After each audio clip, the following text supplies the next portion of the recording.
नमस्कार, मेरो नाम हरि खनाल, ग्लोबल लेन्समा यहाँहरूलाई स्वागत छ। आज हामी मध्यपूर्वमा गइरहेको वारको विषयवस्तुलाई लिएर छलफल गर्न गइरहेका छौँ, जुन चाहिँ अति नै महत्त्वपूर्ण र सबैले बुझ्नुपर्ने विषयवस्तु रहेको छ। किनभने यो एउटा सामान्य 2 अथवा 3 देशबीचको युद्ध नभएर ठुलो भूराजनीतिक खेल हुन सक्छ। यो युद्धको पहिलो मुख्य कारण के हो भनेपछि जुन चाहिँ इजरायलले इरानको न्युक्लियर प्रोग्रामलाई चाहिँ आफ्नो सबैभन्दा ठुलो थ्रेट अथवा एक्जिस्टेन्सियल थ्रेट मान्छ, अस्तित्वमाथिको खतरा मान्छ।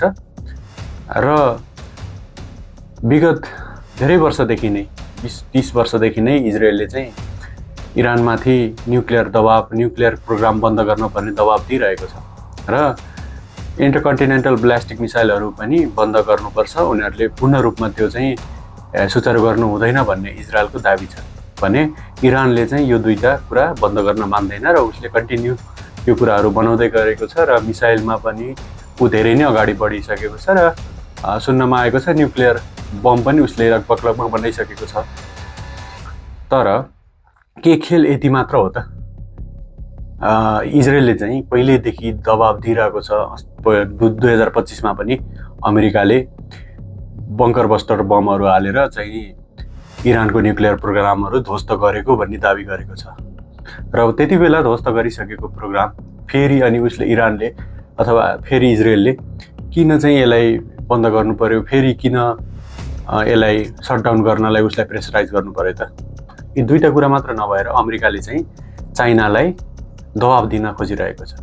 किन भनेपछि चाइना अहिले अमेरिकाको सबैभन्दा ठुलो कम्पिटिटर हो र ऊ महाशक्तिको बाटोमा पनि अगाडि बढिरहेको छ। र अस्ति मात्रै चाइनाले आफ्नो डलर छाडेर आफ्नो युएनलाई चाहिँ इन्टरनेसनल करेन्सीको रूपमा एक्सेप्ट गर्न सबैलाई आह्वान पनि गरेको थियो। र यस्तै चाइनाको महाशक्तिको उदयको थ्रेटलाई लिएर चाहिँ अमेरिकाले चाहिँ चाइनालाई एकदम दबाब दिन खोजिरहेको छ, जुनको कारणले चाहिँ अहिले इरानमा युद्ध भएको हो।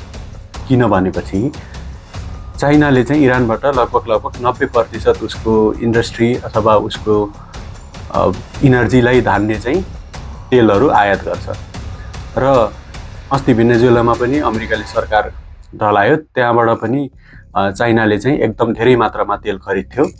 अब चाहिँ के भएको छ भनेपछि भेनेजुएलामा अमेरिकाले आफ्नो कठपुतली सरकार स्थापित गरेको छ र अब भेनेजुएलाबाट तेल किन्दाखेरि चाहिँ चाइनाले अमेरिकन कम्पनीहरूसँग नेगोसिएट गरेर लिनुपर्छ। आफ्नो कठपुतली सरकार आओस् र चाइनालाई आफ्नो कम्पनीहरू मार्फत उसले तेल बेचोस्।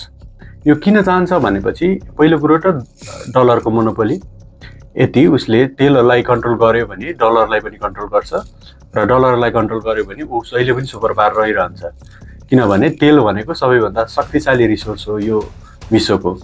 तसर्थ चाइनाले चाहिँ सस्तो तेल इरानबाट खरिदिरहेको थियो, किनभने इरानमा चाहिँ एकदम ठुलो सेन्सन लागेको थियो, जसको कारणले चाहिँ इरानले अरू देशलाई तेल बेच्न पाउँदैन थियो र त्यसको तेल धेरै जसो चाहिँ चाइनाले आयात गर्थ्यो र उसले आफ्नो इनर्जीलाई धेरै परिपूर्ति गरेको थियो त्यो कारणले चाहिँ। र अब हामीले बुझ्नुपर्ने कुरा के भनेपछि चाहिँ अमेरिकाले अथवा इजरायलले त्यहाँनेरि रेजिम चेन्ज गर्नुको कारण चाहिँ न्युक्लियर अथवा मिसाइलको मात्र कुरा नभएर जियोपोलिटिक्समा आफ्नो मोनोपोली अथवा आफ्नो दबाब दिनलाई चाहिँ उसले यो रणनीति अपनाएको हो र यो अहिले आक्रमण जुन जारी गरिरहेको छ यो गरेको हो। र भोलिका दिनमा चाइनाले पनि प्रतिवादको रूपमा इरानलाई जोइन नगर्ला भन्न सकिन्न र उसले अहिले पनि एकदम टेक्नोलोजीहरू, सेटेलाइट इमेजहरू अथवा अमेरिकाको बेसहरूको लोकेसनहरू प्रोभाइड गरेर चाहिँ इरानलाई धेरै नै हेल्प गरेको छ रणनीतिक रूपमा।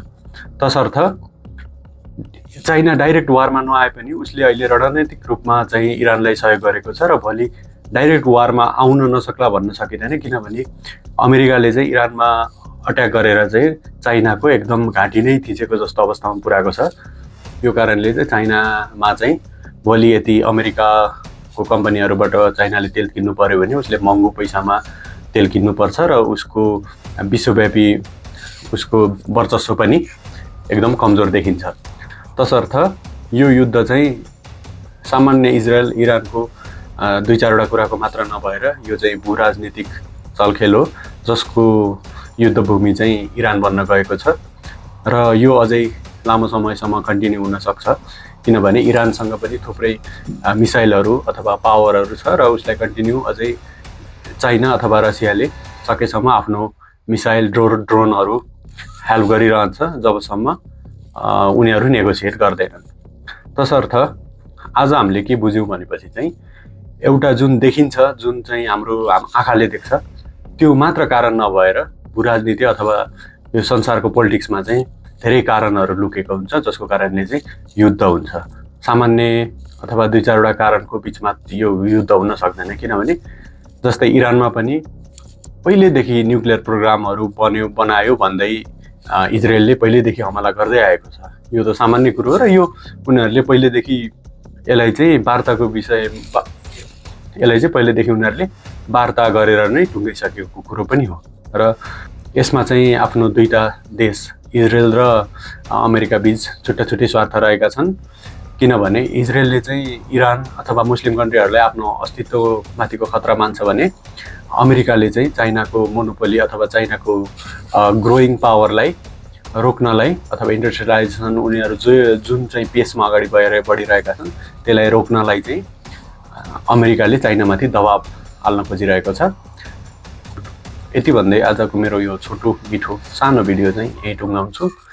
अब यस्तै इन्ट्रेस्टिङ अथवा डिप खबरहरू लिएर म फेरि मेरो अर्को भिडियोमा आउने नै छु। हजुरहरूलाई धन्यवाद मेरो भिडियो हेरिदिनु भएकोमा। यदि मन पर्यो भने सेयर, सब्सक्राइब, लाइक गरिदिनु होला। नमस्कार, धन्यवाद।